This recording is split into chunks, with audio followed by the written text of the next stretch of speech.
There may be a runner on third with less than 2 out, or bases loaded and 1 out.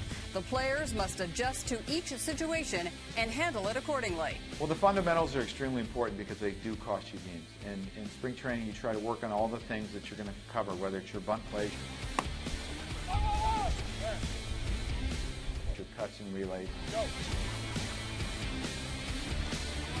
Because you have new players that come into your camp, and maybe you do it a little bit different than what they've done in the past. Your first and thirds, covering first base. You want to learn who covers first base well, so the first baseman has a good idea. Well, you know what? He's probably not going to be able to get over on that ground ball, so I'm going to really have to bust my rear end to get to the bag. Different coaches, different managers like to do situations differently.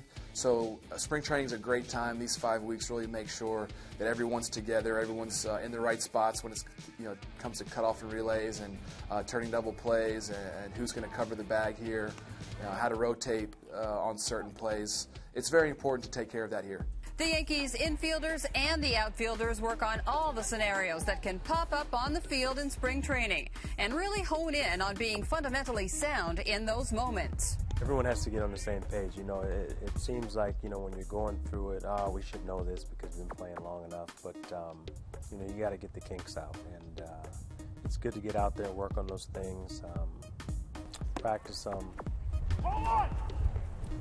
go over them. Everything is about repetition, and the more you do things, the better you are, and it becomes second nature. So all the little things, you need to spend the time in spring training to get ready. If you are not in the correct spot, in the correct place, you can't make the play, and because it can cost a game or something. So you have to be prepared. We have to practice on that and trying to get in the best position every pitch. Spring training is very important to, like I said, do the basic things, signs, try to have the chemistry with your teammate. This is an important time for us. You have a few days a year where you're out there with the whole team and everybody's going over everything. You're getting signs and you got to get used to working, see how people are going to move. And those are kind of things you have to key in on, because when it comes down to the actual game time and late in the season and a play gets run, you have to be prepared to and know who you're going to be throwing that ball to or who's going to be making a cut for it. And it's just, you can't sit there and think about was it this. You can't second guess yourself. You have to know that what you've got, the sign you've just gotten is the one you're about to root to. I got bases loaded. Nobody out. I get a ground ball to me. I already think, go home play, and try to get 12, something like that.